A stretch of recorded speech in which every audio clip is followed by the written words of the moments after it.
Hey, good evening, guys. KB5 MIQ Big Boy. I thought we'd talk a little minute. Had a little bit about 10 meters again. That's kind of always been my favorite subject. One thing I want to clarify something. I've been doing this channel for a little over 3 years now, and I've really been lucky. I've probably had less than 10 what I would call sad ham commenters comment about anything or try to, you know, gig me too much.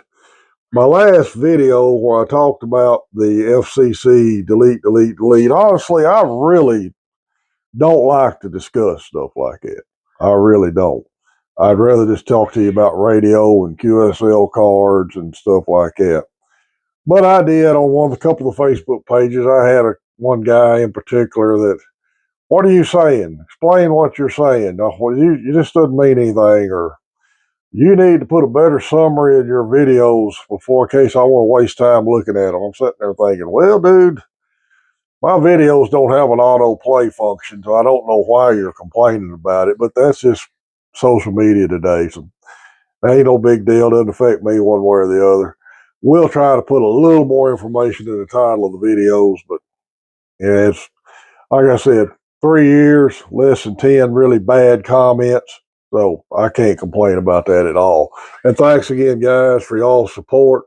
We're at 1,835 subscribers. We're picking up a couple every video. So thanks again. I really appreciate it. Like I've said before, my channel is centered for new hams, people interested in the hobby, and people on a budget.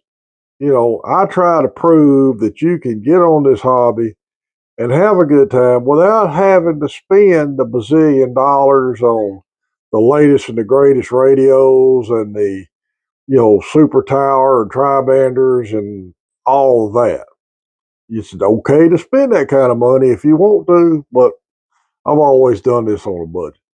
And another reason that talking about 10 meters, our group that meets during the week, honestly, if we just wanted to talk amongst ourselves, we could actually just get on a 2 meter simplex frequency, which we do on Tuesday nights now, because there's a couple of guys that have a little harder time hearing us on 10. And we'll do it on called 2 meter Tuesday on a simple 146.54 simplex. See, we don't even get on the calling frequency. We get off on another simplex frequency, not to bother anybody.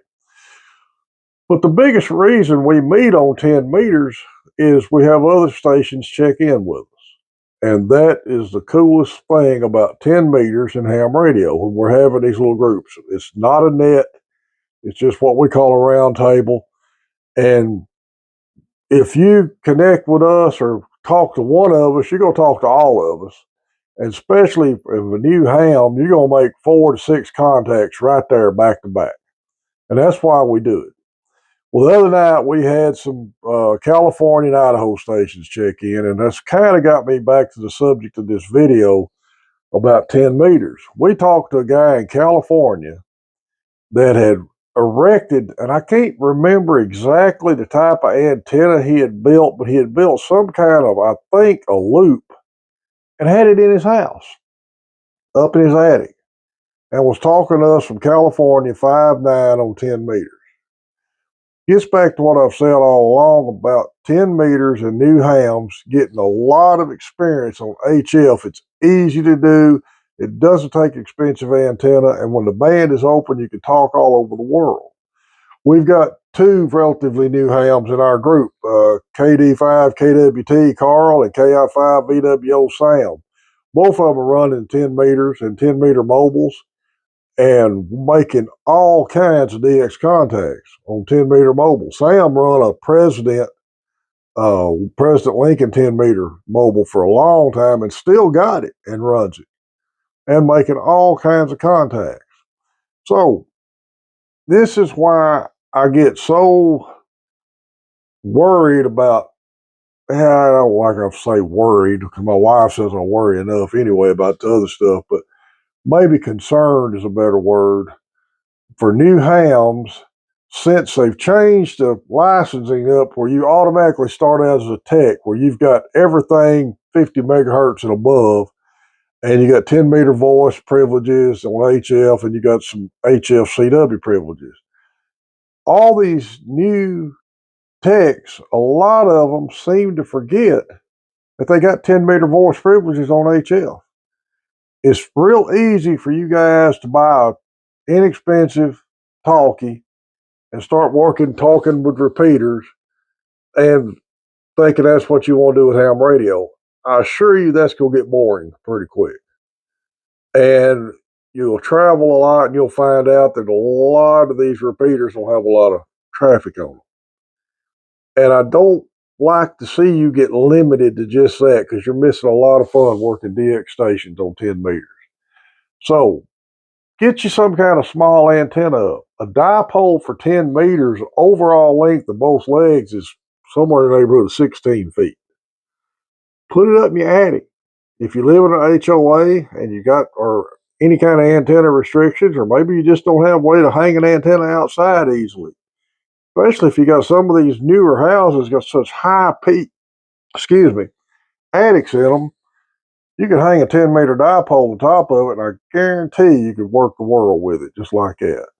Just remember, check your RF exposure limits. You want the antenna far enough away from you, even in your house, that it's not causing you trouble. I'm going to say 10-meter, 100-watt radio dipole in your attic is not ever going to cause you a bit of problem with RF exposure.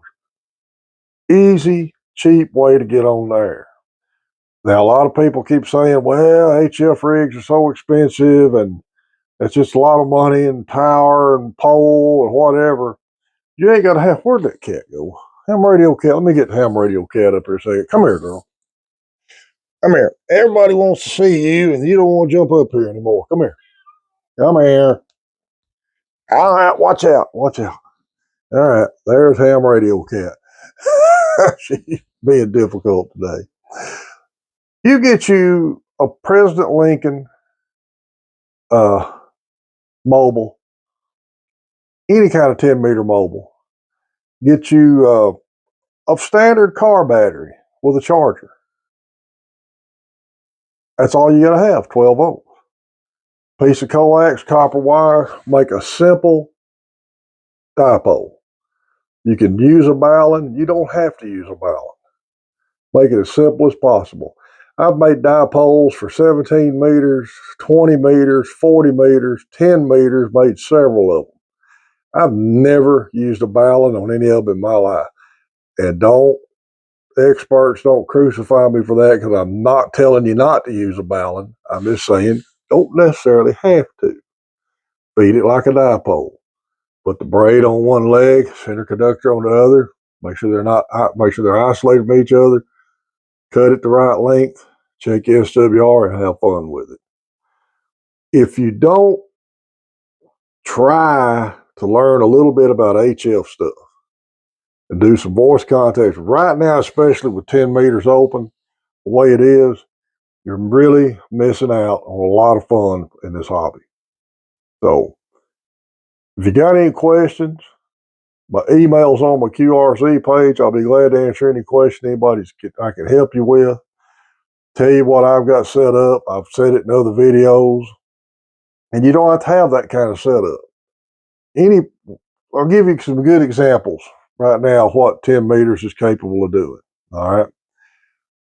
Cody and Tim both had damage a couple of weeks ago to their antennas. And don't either one of them have them back up as high as they did.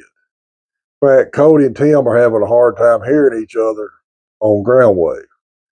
Both of them was able to work the California stations 5.9. So 10 meters is a very, very easy band to make a lot of contacts on. So I want you to try to figure out a way to get on 10. Check with Richard for his used gear up there. He's got new gear. I don't know if he's got any of the 10 meter mobiles in stock now or not, but check with him. He may have some in used gear. But figure out a way to get yourself on 10 and get some more exposure to this hobby. And I believe you'll really like it and try to stay in it. And my only other suggestion, if you really want to help ham radio, even if you don't really get on HF at any point in your life, keep your ticket renewed. Don't let your ham ticket lapse, because just having an active ticket on file to FCC helps our numbers and helps keep his hobby alive. Guys, y'all remember Main Trading Company in Paris? Richard's got all kinds of stuff going on up there. Kent, K1ENT, has got his online store started for some stuff he's making. I showed you my Shack gadget. He makes those. He's got some mestastic stuff, and you'll have to contact him to get him to tell you what it is, because I am not good on mestastic. That's going to be the next subject I have to learn about, and maybe we'll do some videos on it in the future. Guys, thanks again for everybody subscribe to the channel. It's KB5 MIQ Big Boy 73.